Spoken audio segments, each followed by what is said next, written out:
Muhammad Mustahibah birahmatillah adada ma fi ilmillah salatan wa salaman da'imaini bidawami mulkillah wa ala alihi wa sahbihi wa man wala.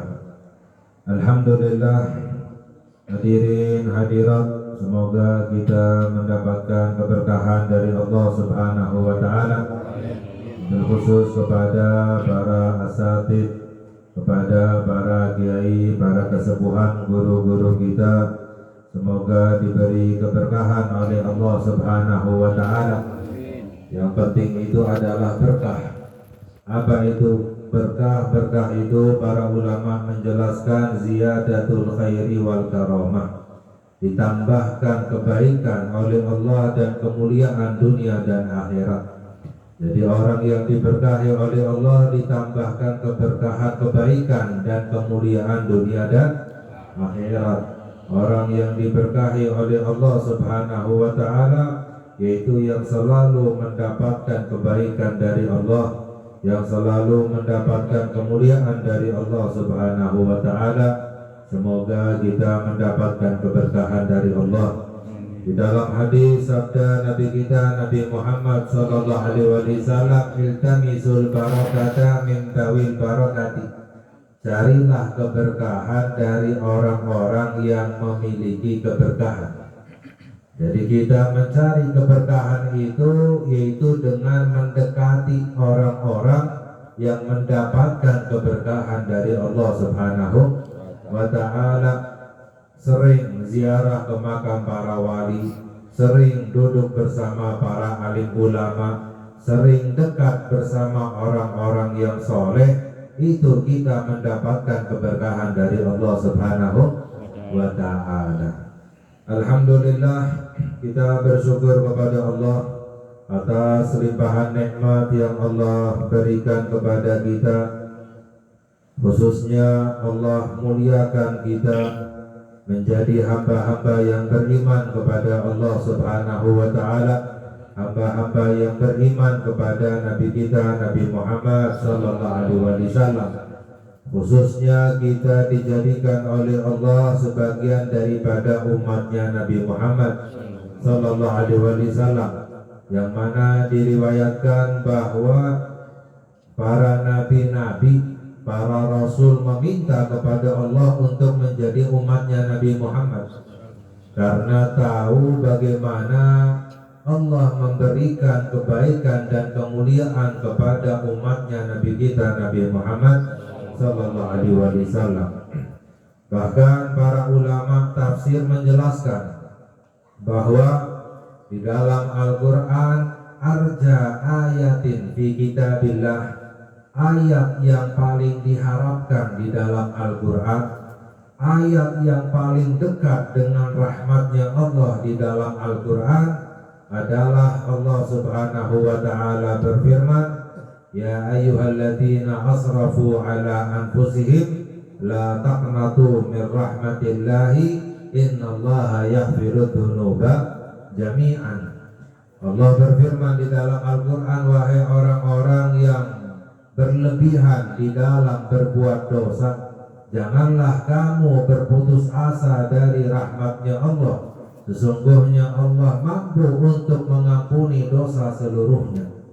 Para ulama tafsir menjelaskan bahwa ini adalah ayat yang paling dekat dengan rahmatnya Allah Subhanahu wa ta'ala, ayat yang paling diharapkan untuk mendapatkan rahmatnya Allah Subhanahu wa ta'ala.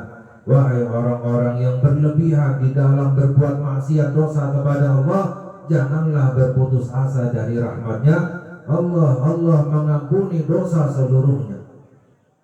Namun dijelaskan di dalam riwayat, yaitu dari Al-Imam Abu Ja'far Muhammad Al-Baqir radhiyallahu ta'ala anhu, beliau Al-Imam Muhammad Al-Baqir adalah putra daripada Al-Imam Ali Zainal Abidin radhiyallahu ta'ala anhu. Beliau adalah putra daripada Al-Imam Al-Husain radhiyallahu ta'ala anhu. Beliau adalah putra daripada Al-Imam Ali bin Abi Thalib karramallahu wajhahu dan putra daripada As-Sayyidah Fatimah Zahra radhiyallahu taala anha. Beliau adalah putri daripada Nabi kita Nabi Muhammad sallallahu alaihi wasallam. Al-Imam Abu Ja'far Muhammad Al-Baqir beliau berkata, bukan itu ayat yang paling dekat dengan rahmatnya Allah. Bukan itu ayat yang paling diharapkan untuk mendapatkan rahmatnya Allah. Ada ayat yang lebih dekat dengan rahmatnya Allah subhanahu wa ta'ala. Ada ayat yang lebih diharapkan di dalam Al-Quran untuk mendapatkan rahmatnya Allah subhanahu wa ta'ala. Apa itu ayat yang paling diharapkan di dalam Al-Quran? Yaitu Allah berfirman, wala sawfa yu'tika rabbuka fatarda. Allah berfirman yang artinya Allah akan memberi kepadamu wahai Nabi Muhammad sehingga engkau ridha wahai Nabi Muhammad. Ini adalah ayat yang paling diharapkan untuk mendapatkan rahmatnya Allah. Allah akan memberi kepada Nabi Muhammad sallallahu alaihi wasallam sampai Nabi Muhammad ridha, sampai Nabi Muhammad senang. Sedangkan Nabi Muhammad gak ridha, Nabi Muhammad gak senang kalau seandainya ada satu dari umatnya yang berada dalam api neraka. Nabi Muhammad ridha, Nabi Muhammad sallallahu alaihi wasallam senang kalau seandainya semua umatnya dimasukkan ke dalam surga oleh Allah subhanahu wa ta'ala. Baru Nabi Muhammad ridha, ini akan diberi oleh Allah subhanahu wa ta'ala. Wala sawfa yu'tika rabbuka fatarda. Sehingga ini merupakan kemuliaan yang paling besar yang Allah berikan kepada umatnya Nabi kita Nabi Muhammad sallallahu alaihi wasallam, ya, sebagaimana yang diceritakan, diriwayatkan, disebutkan dalam Maulid Ad-Dibai bahwa dalam riwayat thuluthun yadkhuluna jannata bighairi hisab, ya, sepertiga dari umatnya Nabi Muhammad sallallahu alaihi wasallam masuk ke dalam surga tanpa hisab. Allahumma ja'alna minhum. Semoga Allah golongkan kita bersama mereka, amin ya rabbal. Wa thuluthun ya'tuna bidzunubil wa khataya fayughfaru lahum. Dan yang sepertiga lagi dari umatnya Nabi Muhammad sallallahu alaihi wasallam, mereka datang membawa dosa dan kesalahan-kesalahan, namun diampuni oleh Allah subhanahu wa ta'ala, sehingga dimasukkan oleh Allah ke dalam surga karena suka hadir majelis, ya, karena suka bertobat, karena suka beristighfar, karena suka bersalawat, sehingga dosa-dosanya diampuni oleh Allah subhanahu wa ta'ala. Dalam hadis sabda Nabi kita Nabi Muhammad sallallahu alaihi wasallam, la yaqudu qaumun yadhkurunallaha ta'ala la yuriduna bidzalika illa wajhahu illa nadahum munadin minas samai an qumu maghfuran lakum qad buddilat sayi'atukum hasanat. Sabda Nabi kita Nabi Muhammad sallallahu alaihi wasallam, tidaklah orang-orang yang berkumpul di dalam majelis zikir tidak mengharapkan apa-apa kecuali ridhonya Allah, melainkan akan diserukan kepada mereka seruan dari langit, seruan dari para malaikat yang diperintahkan oleh Allah, anqumu maghfuran lakum, bangunlah kamu ketika selesai majlis, bangunlah kamu dalam keadaan dosa-dosamu diampuni oleh Allah. Kad buddilat sayi'atukum hasanat, dosamu diganti dengan pahala oleh Allah. Orang yang hadir majlis gak hanya dosanya diampuni, tapi dosanya diganti dengan pahala oleh Allah subhanahu wa ta'ala. Jadi yang sepertiga lagi dari umatnya Nabi Muhammad sallallahu alaihi wasallam diampuni dosa-dosanya oleh Allah, dimasukkan ke dalam surga. Wa thuluthun ya'tuna bidunubin wa khataya idham. Dan yang sepertiga lagi, mereka datang dengan membawa dosa dan kesalahan yang besar. Fayaqulul malaikatu wajadna a'malahum minadzunubi ka'amtalil. Jika para malaikat berkata kepada Allah, ya Allah, kami temukan perbuatan mereka, dosa-dosa mereka itu seperti gunung. Numpuk dosanya sampai seperti gunung. Ini manusia itu bentuknya kecil, pendek, tapi dosanya besar seperti gunung. Ya Allah, dosa-dosa mereka seperti gunung yang sepertiga lagi dari umatnya Nabi Muhammad sallallahu alaihi wasallam. Illa annahum yashhaduna an la ilaha illallah wa anna Muhammadar Rasulullah. Namun mereka mengucapkan dua kalimat syahadat. Mereka mengucapkan asyhadu an la ilaha illallah wa asyhadu anna Muhammadar Rasulullah. Dijawab oleh Allah Subhanahu wa taala, la ja'altu man akhlasa li bi syahadati kaman kadzdzaba bi adkhiluhumul jannata bi rahmati. Allah menjawab, aku tidak akan jadikan mereka yang ikhlas bersyahadat beriman kepadaku seperti mereka yang tidak beriman kepadaku. Masukkanlah mereka ke dalam surga dengan rahmatku. Maknanya apa? Semua umatnya Nabi Muhammad sallallahu alaihi wasallam akan dimasukkan ke dalam surga oleh Allah, walaupun besar imannya itu sebesar atom. Ya, atom itu sesuatu yang paling kecil. Ya, pernah suatu hari Nabi Muhammad sallallahu alaihi wasallam keluar dari rumahnya, wajahnya terlihat berseri-seri, terlihat senang. Para sahabat bertanya, wahai Rasulullah, mengapa engkau senang?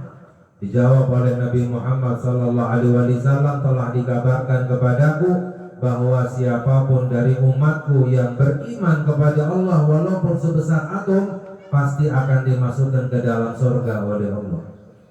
Para sahabat bertanya, walaupun banyak dosanya? Dijawab, walaupun banyak dosanya. Ini kemuliaan yang Allah berikan kepada umatnya Nabi kita Nabi Muhammad. Tapi ada yang mampir dulu ke dalam api neraka, baru masuk ke dalam surga. Nah, tetapi mudah-mudahan Allah ampuni dosa-dosa kita, Allah selamatkan kita dari api neraka, Allah masukkan kita ke dalam surga. Amin ya rabbal alamin. Nah, ini merupakan kemuliaan yang Allah jadikan, Allah muliakan kita, Allah agungkan kita, Allah jadikan kita sebagian daripada umatnya Nabi Muhammad sallallahu alaihi wasallam. Maka kita wajib untuk bersyukur kepada Allah, yaitu dengan memperbanyak bersalawat kepada Nabi kita Nabi Muhammad sallallahu alaihi wasallam. Alhamdulillah, hadirin hadirat yang dirahmati oleh Allah, pada malam ini kita berada di malam yang mulia, yaitu malam Asyura. Besok adalah hari Asyura, yang mana hari Asyura adalah hari yang dimuliakan oleh Allah, hari yang diagungkan oleh Allah Subhanahu wa ta'ala. Ya, tadi udah dijelasin hari Asyura. Belum ya. Hari Asyura itu adalah hari Allah memberikan banyak rahmatnya kepada hambanya. Allah berikan banyak kemuliaan kepada hambanya. Allah berikan banyak kemenangan kepada hamba-hambanya. Yang mana diriwayatkan bahwa Allah ciptakan Nabi Adam pada hari Asyura. Allah masukkan Nabi Adam alaihissalam ke dalam surga pada hari Asyura. Allah terima taubatnya Nabi Adam pada hari Asyura. Ketika Nabi Adam bertaubat kepada Allah dengan bertawassul dengan Nabi Muhammad sallallahu alaihi wasallam, ya Allah, dengan kemuliaannya Muhammad ampuni aku. Allah tanya, wahai Adam, dari mana kamu tahu Muhammad padahal aku belum menciptakannya? Nabi Adam alaihissalam menjawab, ya Allah, ketika engkau menciptakan aku, ketika engkau meniupkan ruh kepadaku, aku melihat ke atas, aku melihat pada tiang-tiangnya arsy, yaitu la ilaha illallah Muhammadur Rasulullah. Maka aku tahu, ya Allah, engkau tidak sandarkan nama Muhammad dengan namamu, melainkan Muhammad pasti hamba yang paling engkau cintai. Allah Subhanahu wa ta'ala menjawab, benar wahai Adam, walaula Muhammad ma khalaqtuka, kalau bukan karena Muhammad aku tidak menciptakan kamu. Karena segala sebelum Allah menciptakan segala sesuatu, sebelum Allah menciptakan makhluk itu sudah ada la ilaha illallah Muhammadur Rasulullah. Maknanya apa? Sudah ada cahayanya Nabi Muhammad, sudah ada Muhammadur Rasulullah.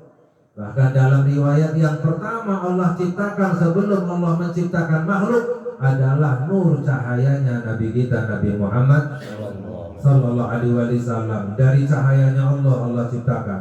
Baru Allah ciptakan dari cahayanya Nabi Muhammad Sallallahu Alaihi Wasallam Allah ciptakan alam semesta, makhluk-makhluk yang lain.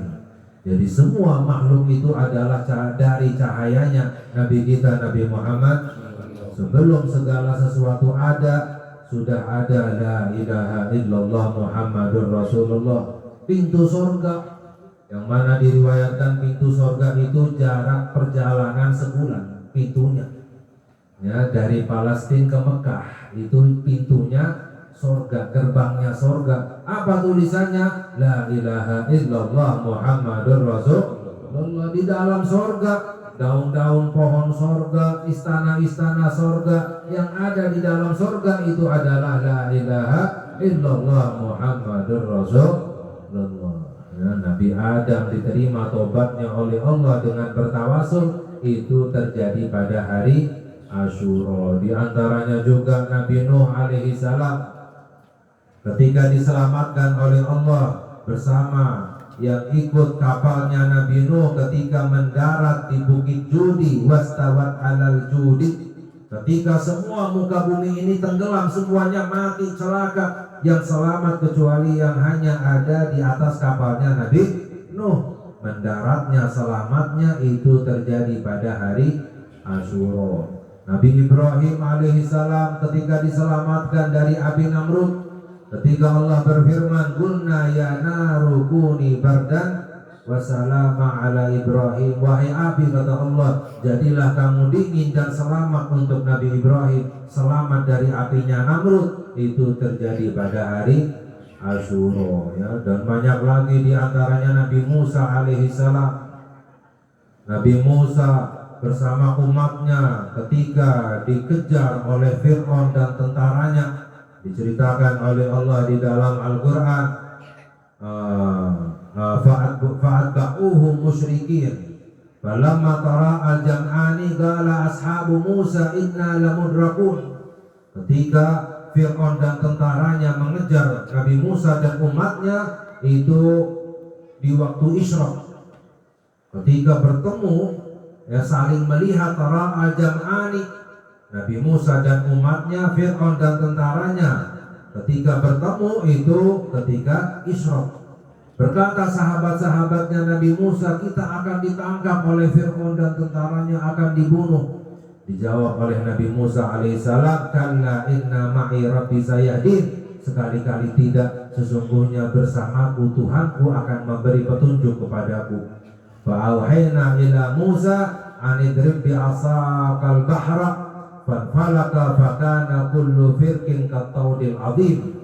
Maka kami wahyukan kepada Nabi Musa, pukullah tongkatmu itu ke laut, terbelah lautan itu. Ya, laut terbelah, setiap belahannya itu sebesar gunung tingginya. Ya. Nabi Musa dan umatnya melewati, ya, belahan laut. Ketika dikejar oleh Fir'aun dan tentaranya, Allah tenggelamkan Fir'aun dan tentaranya, Allah selamatkan Nabi Musa dan umatnya. Itu terjadi pada hari Asyura, ya. Dan juga banyak lagi Allah berikan kerajaan kepada Nabi Sulaiman pada hari Asyura. Allah keluarkan Nabi Yunus alaihissalam dari perutnya ikan paus, ya. Wa dhannuni idh dhahaba mughadiban fadhanna an la naqdira alaihi fanada fi dhulumati alla ilaha illa anta subhanaka inni kuntu minadh dhalimin. Allah berfirman di ayat yang lain, falaula kana minal musabbihin la labitha fi batnihi ila yaumi yub'atsun. Kalau seandainya Nabi Yunus sudah bertasbih, maka akan berada di dalam perutnya ikan paus sampai hari kiamat. Tapi karena bertasbih diterima taubatnya oleh Allah, dikeluarkan dari perut ikan paus, itu terjadi pada hari Asyura, ya. Di antaranya banyak lagi Allah ciptakan Nabi Allah dilahirkannya Nabi Isa alaihissalam, ya diangkat ke langit itu juga pada hari Asyura. Bahkan diriwayatkan bahwa Allah menciptakan matahari, bulan, bintang, langit, arsy itu pada hari Asyura. Dan hujan yang pertama kali turun adalah pada hari Asyura. Hari Asyura adalah hari yang dirahmati oleh Allah, hari yang dimuliakan, diagungkan oleh Allah. Siapapun yang beramal, yang berbuat taat pada hari Asyura, maka akan dirahmati, dimuliakan oleh Allah Subhanahu wa ta'ala. Makanya dianjurkan pada hari Asyura banyak amalan-amalan yang diriwayatkan. Tapi para ulama menjelaskan ada di dua riwayat yang sahih yang dianjurkan untuk diamalkan pada hari Asyura. Yang pertama adalah puasa. Ya, dalam hadis sabda Nabi kita Nabi Muhammad sallallahu alaihi wasallam ketika ditanya apa fadilahnya puasa di hari Asyura, yukafiru sanatal madiyah, menghapus dosa setahun. Dosa setahun dihapus oleh Allah dengan puasa sehari. Ya, ini rahmat yang Allah berikan kepada umatnya Nabi kita Nabi Muhammad. Diriwayatkan bahwa ketika Nabi Muhammad hijrah ke Madinah, mendapati orang-orang Yahudi berpuasa pada hari Asyura. Ditanya oleh Nabi Muhammad SAW, mengapa orang-orang Yahudi puasa di hari Asyura? Orang Yahudi menjawab, karena pada hari ini Allah menyelamatkan Nabi Musa, Allah tenggelamkan Fir'aun, maka kami berpuasa untuk mengagungkan hari ini. Dijawab oleh Nabi Muhammad SAW, nahnu aula bi Musa minkum, kami lebih utama bagi Nabi Musa daripada kalian. Karena Nabi Muhammad SAW yang mengikuti syariatnya Nabi Musa. Apa syariatnya Nabi Musa? Yaitu tidak menyembah hanya kepada Allah Subhanahu, ya, tidak menyembah kecuali hanya kepada Allah, mengesahkan Allah, ya, tidak ada Tuhan kecuali Allah. Semua syariatnya para nabi-nabi, para rasul itu apa? Dasarnya, pokoknya yaitu untuk tidak menyembah kecuali hanya kepada Allah Subhanahu wa ta'ala. Tidak ada Tuhan yang berhak disembah kecuali Allah. Nahnu, kami lebih layak bagi Musa daripada kalian. Diperintahkan umatnya untuk berpuasa. Walaupun para ulama menjelaskan sebelumnya Nabi Muhammad puasa pada hari Asyura. Bahkan diriwayatkan sebelum diwajibkannya bulan Ramadan, puasa di bulan Ramadan, puasa Asyura hukumnya wajib.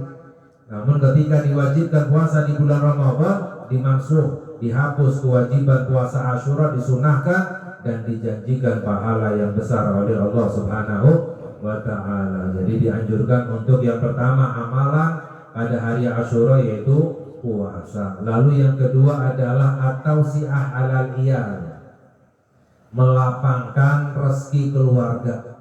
Dalam hadis sabda, makna sabda Nabi kita Nabi Muhammad sallallahu alaihi wasallam, man wassa'a ala iyalihi yauma Asyura wassa'allahu alaihi rizqahu sa'ira sanatihi. Dalam makna hadis sabda Nabi Muhammad sallallahu alaihi wasallam, barang siapa yang melapangkan rezeki keluarganya pada hari Asyura, maka Allah akan lapangkan rezekinya sepanjang tahun. Jadi dilapangkan, disenangkan keluarganya pada hari Asyura, diberi, ya, disenangkan, dicukupkan, diluaskan, dilapangkan sepanjang tahun, rezekinya akan diluaskan oleh Allah Subhanahu wa ta'ala. Ini para ulama menjelaskan bahwa amalan yang mujarrab, amalan yang terbukti, kita menyenangkan keluarga pada hari Asyura, kita akan disenangkan oleh Allah sepanjang tahun. Namun para ulama menjelaskan gak khusus hanya kepada keluarga, juga kepada fakir miskin, juga kepada anak yatim. Makanya ada istilah santunan anak yatim hari Asyura, lebarannya anak yatim, ya. Ini diambil dari hadis ini, melapangkan rezeki keluarganya, gak khusus keluarganya, namun orang-orang yang fakir miskin, anak yatim disenangkan, maka sepanjang tahun hidupnya akan disenangkan oleh Allah Subhanahu wa ta'ala. Jadi di hari Asyura kita keluarkan duit kita, ya, kita sedekahkan untuk mancing rezeki. Orang yang membuat senang anak yatim hidupnya akan disenangkan oleh Allah. Bahkan mujarab terbukti orang punya hajat, nazar menyenangkan anak yatim, maka hajatnya akan dikabulkan oleh Allah, ya. Karena apa? Karena dalam hadis sabda Nabi kita Nabi Muhammad sallallahu alaihi wasallam, ana wa kafilul yatim kahataini bil jannah. Aku bersama orang yang ngasuh anak yatim seperti dua jari ini nanti di surga.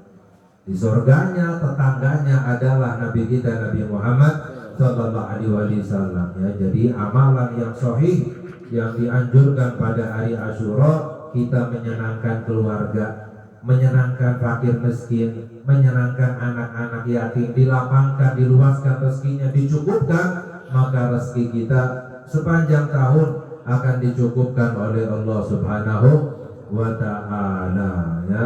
Sebab dalam hadis juga sabda Nabi kita Nabi Muhammad sallallahu alaihi wasallam, as-sahi garibu minallahi, garibu minan nasi, garibu minal jannah, ba'idu minan nar. Orang dermawan itu dekat dengan Allah. Orang dermawan itu dekat dengan manusia. Orang dermawan itu dekat dengan surga. Ba'idu minan nar. Orang dermawan itu jauh dari api neraka. Wal bakhil, orang bakhil itu yang pelit.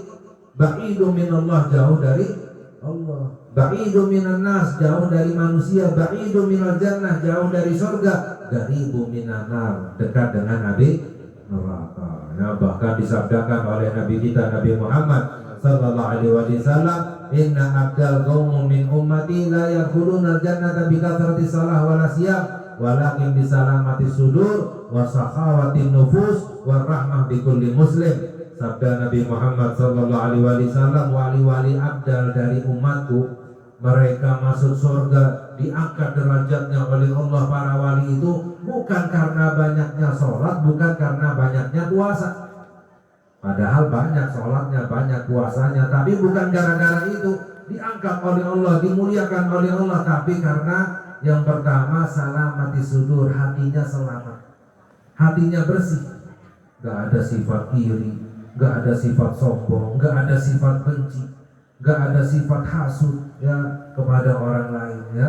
Ini yang pertama, hatinya bersih, ya. Yang kedua sakhawatin nufus, hatinya dermawan. Dermawan itu dari hati. Kadang ada orang dermawan tapi nggak pernah sedekah. Kadang ada orang dermawan tapi nggak pernah sedekah, yang nggak punya duit, gimana lagi, ya. Tapi hatinya dermawan. Kadang ada orang pelit tapi banyak sedekahnya. Lagi mau pemilu baru sedekah, ya, bukan dermawan itu, ada perlunya, ya. Jadi dermawan itu dari hati. Siapa orang itu? Orang yang dermawan itu siapa? Orang yang dermawan itu yang dekat dengan Allah, dekat dengan manusia, dekat dengan surga, jauh dari api neraka. Orang yang lebih suka mengeluarkan hartanya untuk Allah daripada menyimpannya. Itu baru namanya orang yang dermawan, ya. Orang yang dermawan. Lalu yang ketiga, warahmah bi kulli muslim, memiliki sifat cinta kasih sayang terhadap semua orang muslim. Semuanya adalah amalan hati. Hatinya bersih, dermawan, cinta kepada orang muslim. Ini yang membuat orang jadi wali, diangkat derajatnya, dimuliakan oleh Allah Subhanahu. Ini yang dikatakan oleh Syekh Abdul Qadir Al-Jailani qaddasallahu sirrahu. Beliau berkata, sama seperti hadis tadi, aku sampai kepada Allah, kata Syekh Abdul Qadir, aku sampai kepada Allah bukan karena banyaknya sholat, bukan karena banyaknya puasa, tapi hati yang bersih, dermawan, dan cinta kepada semua orang muslim, ya. Semoga Allah Subhanahu wa ta'ala memberi hidayah kepada kita. Allah ampuni dosa-dosa kita. Allah kabulkan hajat-hajat kita dengan kemuliaan hari Asyura. Semoga Allah jauhkan kita segala keburukan dunia dan akhirat. Allah berikan kita semua kebaikan dunia dan akhirat. Rezeki kita ditambah oleh Allah, dan semoga hajat-hajat kita dikabulkan oleh Allah. Kemudian dengan kemuliaannya Nabi kita Nabi Muhammad sallallahu alaihi wasallam, amin ya rabbal alamin. Wa sallallahu ala sayyidina Muhammad wa ala alihi wa sahbihi wasallam, walhamdulillahi rabbil alamin. Wassalamualaikum warahmatullahi wabarakatuh.